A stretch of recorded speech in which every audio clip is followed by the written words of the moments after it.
Ibaruwa umwana warezwe nabi yandikiye ababyeyi ubwo yari agiye kurimbuka. Uyu musore yari amaze kurenga impinga aminutse ahareba igikombe Gehinomu, ndetse yari amaze kurenga k'akarongo barenga bikaba bitagishoboka gusubira inyuma. Nibwo habonetse ibaruwa yasize yanditse agira ati: babyeyi banjye, abo nicuza icyo nabakundiye, cyane cyane wowe mama. Njyewe umwana wanyu nduguyemo, mbaramukije afite agahinda n'umubabaro utavugwa, newe nuko ndimbutse nzize mwebwe.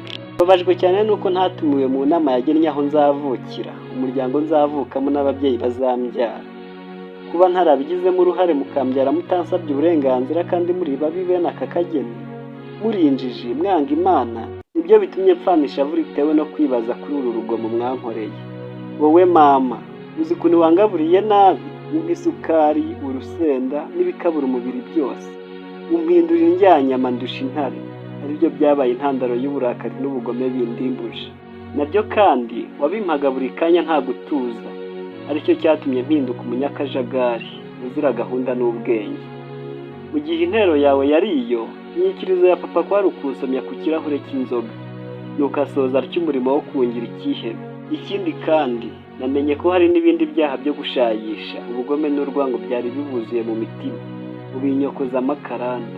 Nibutse ukuntu wowe papa utancyashye nacumuye, na mama yabigerageza ukamuvuguruza undengera, kandi rwose aho niho nakomoye kuba intwari yo gushinga ijosi.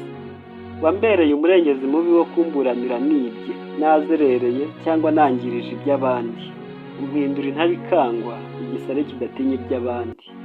Ibyo byose ukabishimangiza kugira ibiganiro bibi by'urugomo n'ubugome numva, none soreje mu ruhande rw'abanzi b'Imana. Data wambyaye, wampaye umudendezo ukabije, ndeba televiziyo, abambaye ubusa, abasambana, kugeza ubwo ngira inshuti z'abakobwa nta gahunda. Kandi n'uyu mushiki wanjye nabuze abahannyi turimbukanye, yagendanye n'abahungu mubizi, kugeza ubwo bimwangiriza ubwari, nk'uko nanjye nangirije ubw'abandi benshi. None dore turarimbutse twembi bitewe namwe. Babyeyi banjye, mwarantetesheje mu ndinda imirimo muyita umuruho, kandi ari umugisha. Ndaryamira kandi ndabeshya murandeka, ubundi mukanabimfashamo. Ndibuka umunsi muncurira inama y'uko ndi bubeshye mwarimu yafashe ndi kuzerera mu cyimbo cyo kumufasha kumpana. Nibuka mumfasha guhisha ibyo nibye aho kuwushyira ahabona.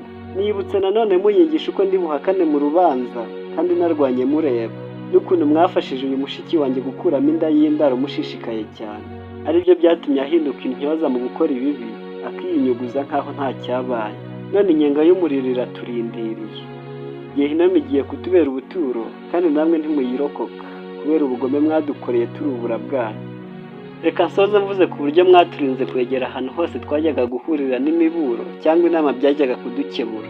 Mudutandukanya n'abeza mwitaga ibigoryi, injiji n'abatazi bigezweho. None dore bo baguwe neza muri Yerusalemu, twe dutegerejwe n'umuriro. Babyeyi rero, kurimbuka kwanyu kurakwiye kandi muraberewe.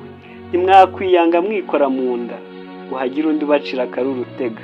Nitubabanziriza mu nyenga y'umuriro, ndizera ko muri bwibonere ko mwagize uruhare rukomeye mu kuturemera umurage w'umwaka. Iyaba isi yongeraga kubaho, ubuzima bugasa n'ubusubijwe inyuma, nibaza ko nta wundi mubyeyi wagira amahitamo mabi nk'amwe.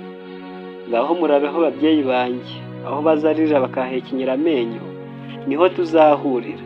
Yari umwana wanyu nduguyemo.